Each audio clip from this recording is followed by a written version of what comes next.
Hujambo na karibu katika habari ya Mari ya UBTV. Mimi ni Nusra Khamis. Tulionayo katika habari ya Mari leo hii utapata kusikia kuhusu vijana na wanawake, nguzo ya maendeleo ya kilimo. Mabadiliko ya nauli za daladala Zanzibar yaibua mjadala mpya. Vifaa vya tehama, chachu ya kuimarisha haki na usawa kwa wananchi. Habari hizi utazipata kupitia mitandao yetu ya kijamii: YouTube andika Utawala Bora, Instagram, TikTok na Twitter andika online UBTV.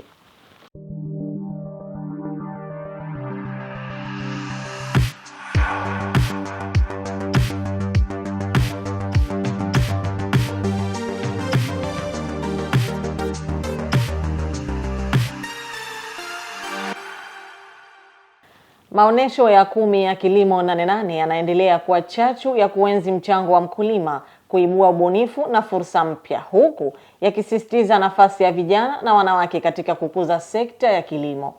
Nikiwa katika matembezi ya maonyesho hayo na kuletea taarifa zaidi.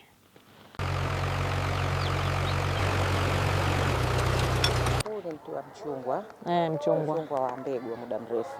Okay. Unaweza kuzaa kuanzia miaka 4 mpaka 5, inategemea na huduma ambazo utaupa. Okay. Kwa sababu unahitaji upate mbolea, upate maji. Ndio. Utapopa huduma nzuri kuanzia miaka 4 unaweza tayari kuanza kuzaa. Mkulima si mtu anailima mazao ardhini pekee, ni mtu anailima msingi wa maisha ya kila mwananchi, kwa kuwa chakula na sehemu kubwa ya mahitaji yetu hutokana na kazi yake. Kwa kutambua nafasi hiyo muhimu, maonyesho ya 10 ya kilimo Nane Nane yanaendelea kuwa jukwaa la kuenzi kazi ya mkulima, kuonyesha ubunifu na teknolojia mpya katika kilimo, pamoja na kuibua fursa zinazoweza kuifanya sekta hii kuwa chanzo kikubwa zaidi cha ajira, kipato, maendeleo. Maonyesho haya muhimu yanafanyika chini ya kauli mbiu isemayo vijana na wanawake ni chachu ya maendeleo ya sekta ya kilimo. Hakika Zanzibar tunaweza tukajikomboa kwa kilimo na ufugaji. Ni jambo la muhimu sasa hivi Wizara ya Kilimo kusambaza taaluma hii kwa jamii yote ya Zanzibar, Unguja na Pemba. Wananchi wetu wanahitaji taaluma kubwa. Mimi naamini wako tayari kufanya kazi. Ndio yaona hapa ni mambo mazuri mno. Endapo tutakuwa na mkazo wa kutembelea katika wilaya na mikoa yetu na kuhamasisha wananchi wetu kuwapa taaluma, ni imani kubwa kwamba wananchi wetu watakomboka na umaskini waliokuwa nao. Kauli mbiu ya mwaka huu inatukumbusha kuwa vijana na wanawake wana nafasi kubwa katika kuleta mabadiliko ya kilimo kupitia ubunifu, matumizi ya teknolojia, ujasiriamali na uwekezaji katika mnyororo mzima wa thamani. Unalizungumziaje hili? Maonyesho ya 10 ya mara hii ya hapa Dole Kizimbani kupitia idara ya misitu ina support vijana na wanawake. Ukiingia tu katika banda letu kwanza utakutana na lecture room au banda la mafunzo ambao tumewaalika wanafunzi wa rika mbalimbali ambao ni rika la vijana, na humo ndio wamo kuwafundisha teknolojia nzima ya kuongeza thamani ya matumizi ya misitu. Lakini misitu haijajikita tu kwenye misitu peke yake, lakini pia ukija pale pana uzalishaji wa miti ambao ni vitalu. Vitalu inaajiri vijana, inaajiri wanawake, ambao inatoa sapota kubwa kwa mara hii kwa vijana, hasa katika ukija hili swala la uuzaji wa kaboni. Nadhani umeshaisikia hewa ukaa wanaita. Kwa hiyo upandaji wa mikoko imeongezeka zaidi ya maradufu kwa kupanda katika miti yetu. Tunawahamasisha vijana, wanawake ili kupanda hii mikoko na ina thamani kwao. Kwa hiyo mara hii tumejikita zaidi kuwapa thamani iliyo bora wanawake na vijana kuja kujifunza hapa. Hapa Dole Kizimbani, wakulima, wafugaji, wavuvi, watafiti, wafanyabiashara, taasisi za fedha na wadau mbalimbali wanakusanyika kuonyesha mafanikio ya bidhaa, huduma na teknolojia mpya katika sekta ya kilimo, mifugo na uvuvi. Una nyanja kuu karibu 3 hivi. Nyanja ya kwanza ni kuhakikisha kwamba wanyama wanalindwa na wanaishi, na pia tunawahifadhi kwa manufaa ya taifa.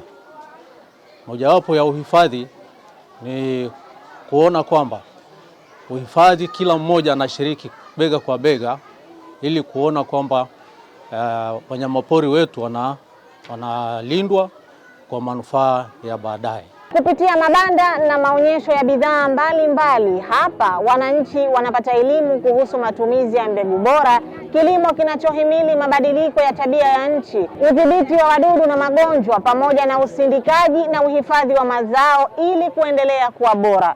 Maonyesho haya nimejifunza mambo mbalimbali ikiwemo na kufahamu jinsi ya kilimo bora, kwa sababu mara nyingi sisi wakulima tunakuwa tunalima tu kiholela bila kuzingatia muda maalumu wa mazao. Kama yani kwa mfano sasa hivi mimi mkulima natakiwa nilime tungule, je, kule sokoni kunahitajika nini?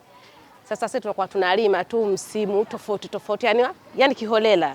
Lakini katika maonesho haya nimejifunza mambo mengi, kwamba yani vipindi tofauti vya kilimo, kwamba sokoni sasa hivi kinahitajika kitu gani na mimi mkulima inahitaji nilime kitu gani. Na pia nimejifunza jinsi ya utunzaji wa hayo mazao yenyewe, kuanzia shambani mpaka kuyasafirisha kufika sokoni mpaka kumfikia mtu mwingine, yani mtumizi, yani mlaji. Vijana na wanawake wanapata nafasi ya kutangaza bidhaa zao, kujenga mitandao ya kibiashara, kutambua fursa za ajira na uwekezaji. Ushiriki wao katika maonyesho haya unaongeza uzalishaji wa bidhaa na mazao, kipato cha familia, usalama wa chakula na maendeleo ya uchumi wa taifa. Naam, kabisa, sahihi. Kupitia maonyesho haya sisi mimi kama mwanamke tumepata fursa kupitia idara ya maendeleo ya mifugo. Kwa upande wangu kama mwanamke nimepata fursa ya kuendeleza au kuonesha kazi zetu ambazo tunazifanya za kila siku katika mobile clinic yetu, ambayo huduma za tiba na kinga muda wote tunazitoa bure, kama kutibu ugonjwa aina yoyote, lakini vile kufunga vizazi kwa mbwa na paka pia tunafanya free. Lakini vile kupitia maonyesho haya tumeona kwamba wanawake tumeshajishika sana kwa upande mbalimbali. Kwa mfano kama idara ya maendeleo ya mifugo kuna banda la wadau wetu, ukiangalia wadau wengi pale ni wanawake.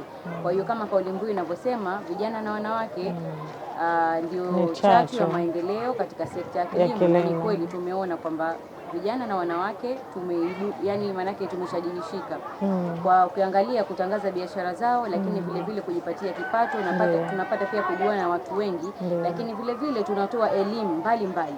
Kwa upande wangu hapa natoa elimu kuhusiana na mambo ya kinga na tiba kwa mifugo, lakini vile kuna elimu ya utoaji wa ufugaji wa kuku, ufugaji bora wa kuku wa aina zote, kuna kuku wa nyama, wa maziwa, chotara na aina nyingine mbalimbali. Ujumbe kwa vijana na wanawake ni kutumia fursa zilizopo katika sekta ya kilimo kwa wakati huu.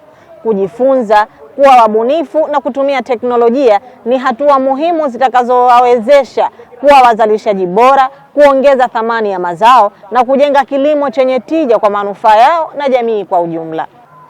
Mbegu ambazo tunazalisha ni mbegu bora na zipo katika hali ya usalama kwa wapandaji, hata kwa wakulima, na pia so kwa wapandaji tu, hata kwa wale ambao wanaanzisha bustani nyumbani, pia ni mbegu nzuri na wanaweza kupanda vizuri kwa ajili ya kupata mazao yao vizuri.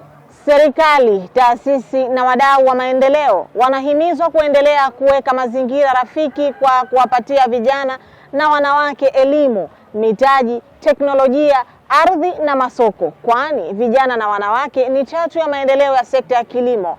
Kilimo ni biashara, ajira, msingi wa maisha na maendeleo. Hakuna mtalii ambaye anashuka Zanzibar asiambiwe habari ya Spice Tour. Kwa hiyo akiondoka hapa mgeni ana taarifa ya Spice Tour, anajua kuna zao hili na hili na hili lipo Zanzibar.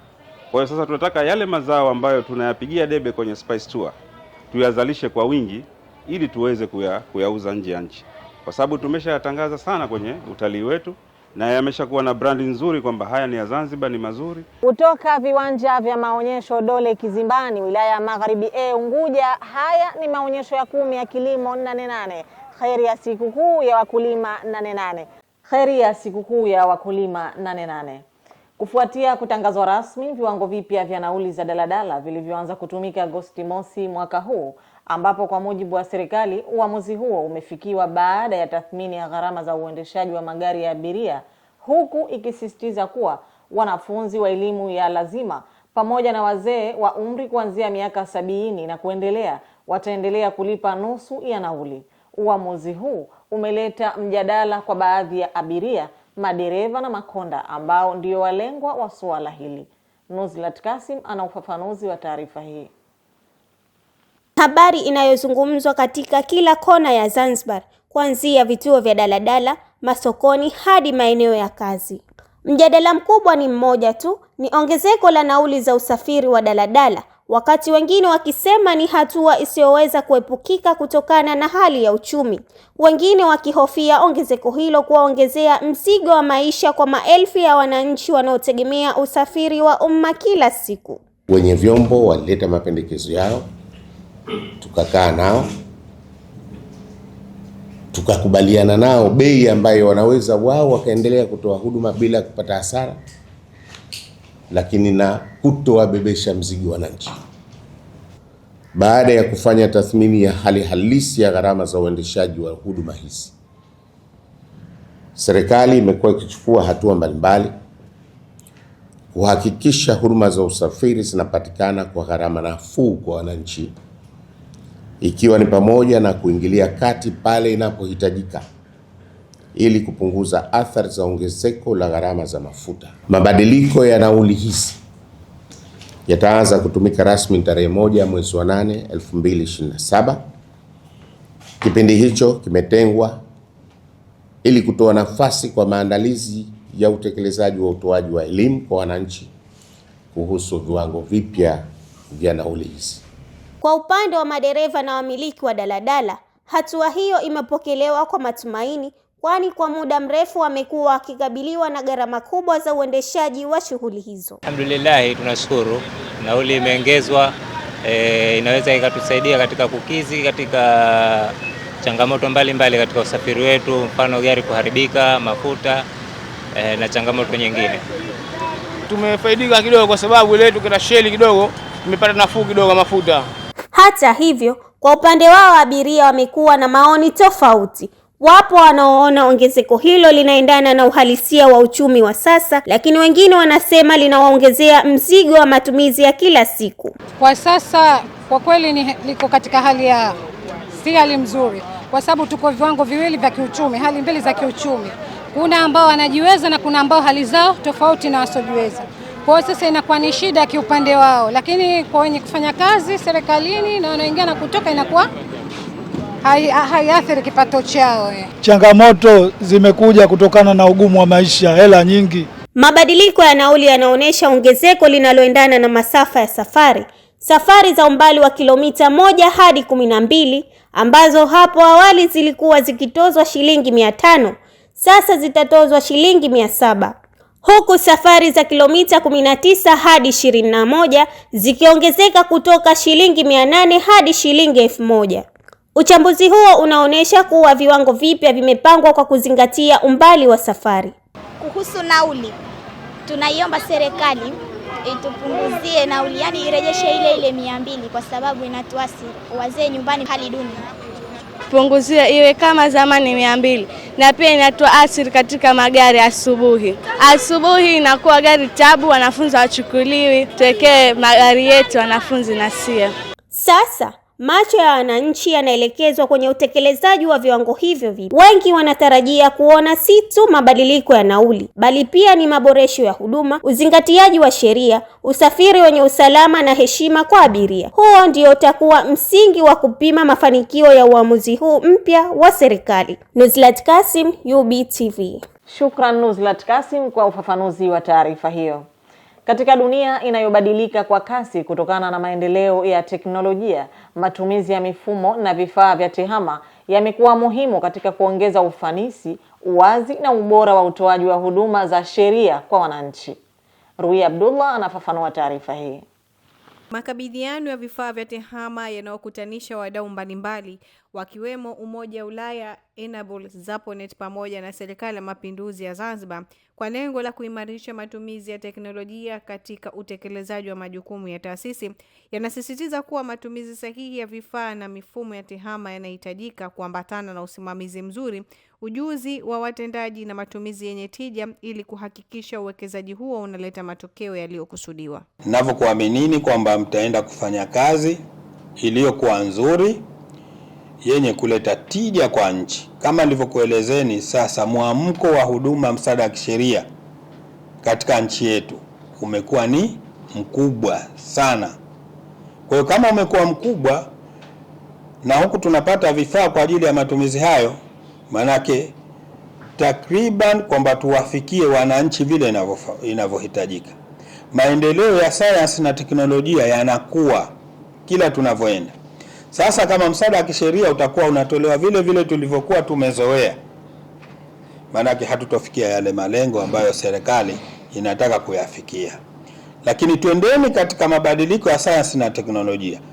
Na hiyo ndiyo sababu ile tufikisha hapa kwamba leo tunataka kukabidhi ili kuendana na mabadiliko ya sayansi na teknolojia katika utoaji wa huduma msaada wa kisheria. Hicho ndiyo kitu cha msingi ambacho tunapaswa kukizingatia na kuweza kukiweka kwenye akili zetu. Ushirikiano kati ya serikali na wadau wa maendeleo katika eneo la TEHAMA unaendelea kuwa muhimu katika kujenga mazingira bora ya kazi, kuongeza ufanisi na kuendana na mabadiliko ya teknolojia. So each organization will receive desktop computers, laptop computers. Kila taasisi itapokea desktop computer, laptop vishkwambi kwa lengo la kuunga mkono katika mradi wao kwa ajili ya kutekeleza majukumu yao. Nimeupenda sana huu ushirikiano baina ya ofisi ya Rais vile vile na Wizara ya Ustawi wa Jamii. Ushirikiano huu haujaanza muda mrefu, ila una lengo la kuheshimu taasisi za Zaponet kwa kujitolea kwao kwa ajili ya kupata haki kwa Zanzibar. Zaponet itaendelea kusimamia matumizi bora ya vifaa hivi na kutoa taarifa mrejesho kwa wadau kuhusu mafanikio yatakayopatikana kutokana na msaada huu. Hivi haviendi kuwa tu picha ama just tablet ufanye mambo yako. Tunategemea vitu vingi viweze kuboreka kupitia hivi vifaa. Tunajua sasa hivi tunaenda kwenye masuala ya kidijitali na kuna vitu vingi mbele vinakuja vitasaidia katika masuala ya kuripoti, katika masuala ya kuchukua matukio kwa kutumia hizi tablet, lakini vile vile na kusave taarifa mbalimbali. Tumeshirikiana na serikali katika kutengeneza na kuunda mipango na miongozo mingi ambayo imekwenda kusaidia na inaendelea kuongeza jitihada kwenye masuala ya wasaidizi wa kisheria, na tunaamini kwamba kazi haitaishia hapa na itaendelea kutoa matokeo makubwa sana, hasa katika haki za wanawake na watoto. Wanawake na wasichana wanatarajiwa kuwa ni miongoni mwa wanufaika wakubwa na kuleta matokeo mazuri ya vifaa hivyo kupitia upatikanaji wa huduma ya msaada wa kisheria kwa urahisi na kwa wakati, hususan katika masuala ya haki, usawa, ukatili wa kijinsia, malezi ya watoto na migogoro mbalimbali. Wizara yetu kama tunavyofahamu ina jukumu zima la kuhakikisha usawa wa kijinsia, lakini pia mapambano dhidi ya udhalilishaji na ukatili wa wanawake na wasichana, lakini pia kuwajengea uwezo wanawake kiuchumi, kuhakikisha wanaongeza kipato chao, lakini pia kuhimiza nguvu za kiuchumi kwa wanawake ili nao waweze kuimarika katika mustakabali mzima wa maisha yao. Msaada wa vifaa hivyo unatarajiwa kuongeza ufanisi katika kazi za kila siku za watoaji wa huduma msaada wa kisheria, hususan katika kuwafikia na kuwahudumia wananchi, kuhifadhi na kufuatilia taarifa za kesi, kutoa elimu ya kisheria kwa ufanisi na kuwaunganisha waathirika na huduma stahiki. Tulizifanyia hizi assessment unit zote kuangalia mazuri yao, mapungufu na wapi tutapa kusaidia.